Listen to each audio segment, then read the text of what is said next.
అందరికీ నమస్కారం. నేను మీ కొట్టే కావ్య.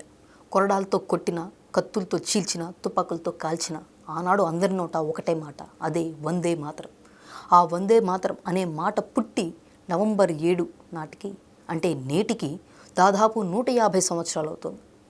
బకిం చంద్ర చటర్జీ గారి యొక్క ఆనంద్ మఠ్ అనే నవలలో ఈ వందే మాతరం అనే మాట అనే నినాదం ఆనాడు బ్రిటిషర్ల గుండెల్లో తూటాల్లా పేలింది. అటువంటి గొప్ప మాట, గొప్ప నినాదం పుట్టి 150 సంవత్సరాలు అయిన ఈ సందర్భంగా న్యూఢిల్లీ ఇందిరాగాంధీ ఇండోర్ స్టేడియంలో ప్రధానమంత్రి నరేంద్ర మోదీ గారి సమక్షంలో ఆనాటి జ్ఞాపకాలకు, ఆనాటి పోరాట స్ఫూర్తికి నిదర్శనంగా వందే మాతరం అనేటటువంటి స్మారక నాణ్యాన్ని, స్టాంపును సైతం విడుదల చేశారు. ఇక అంతేకాదు, నాటి స్ఫూర్తిని భవిష్యత్తు తరాలకు అందించే విధంగా ఒక సంవత్సరం పాటు అంటే 2026 నవంబర్ 7 వరకు కూడా ఈ కార్యక్రమము దేశవ్యాప్తంగా జరుగుతూనే ఉండాలి, ఆ సంబరాలు దేశవ్యాప్తంగా జరుపుకుంటూనే ఉండాలని చెప్పని ప్రధానమంత్రి నరేంద్ర మోదీ గారు దేశ ప్రజలకు పిలుపునిచ్చారన్నమాట. సరే, ఇదంతా పక్కన పెడితే నిజంగా నాటి స్వతంత్ర బీజాలు పడినటువంటి సందర్భాన్ని మనం ఒకసారి గుర్తు చేసుకుంటే అది 1773.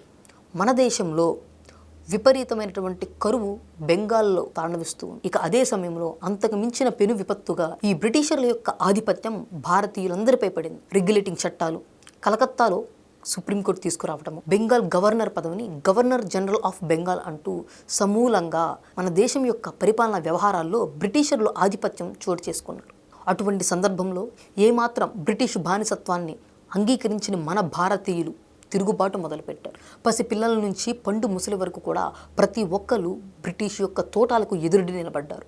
ఆ సమయంలో హిందూ ముస్లిమ్స్లో ఉన్నటువంటి సన్యాసులు కావచ్చు, ఫకీర్లు కావచ్చు, మేము సైతం అంటూ ముందుకొచ్చారు. వారి యొక్క జీవితాలకు అక్షర రూపం దాల్చిందే ఈ ఆనంద్ మఠ్ నవలను. అయితే ఈ నవలను, ఈ వందే మాతరం గీతాన్ని ఆనాడు రచించిన సమయంలోనే బకిం చంద్ర చటర్జీ గారు ఒక మాట చెప్పారంట.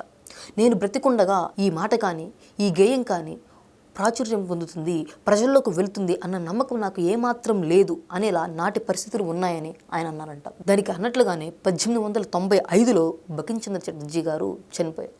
ఇక ఆ తర్వాత 1905 బెంగాల్ ఉద్యమంతో దేశం మొత్తం అట్టుడిగిపోయింది. సుభాష్ చంద్రబోస్, తిలక్, భగత్ సింగ్ వంటి ఎంతోమంది భరతమాత ముద్దు బిడ్డలై తిరుగుబాటు జెండాని ఎగరేస్తూ ప్రతి వీధి వీధిన వందే మాతరం అంటూ ఆ మాటలు అగ్ని కణాలే మండిపోయాయి. కశ్మీర్ నుంచి కన్యాకుమారి వరకు ఈ వందే మాతరం స్ఫూర్తి, ఈ పోరాటం ప్రతి ఒక్కరిని కూడా చైతన్యవంతులు చేసింది.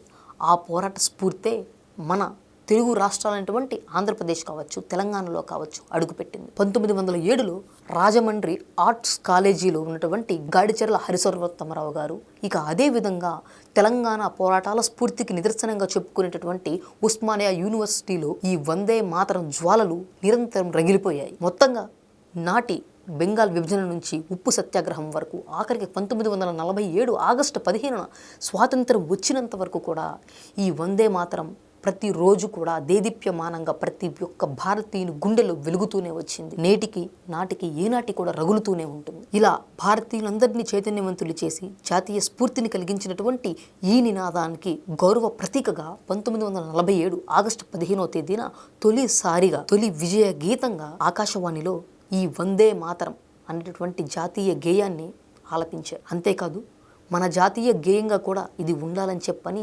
తీర్మానించారు. అటువంటి గొప్ప భారత జాతీయ గేయానికి BBC నిర్వహించినటువంటి ఒక అంతర్జాతీయ వరల్డ్ సర్వీస్ పోల్లో 2వ స్థానం లభించిందనమాట.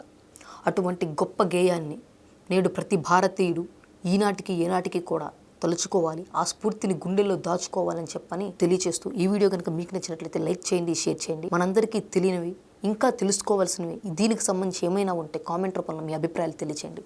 Thank you. జై హింద్.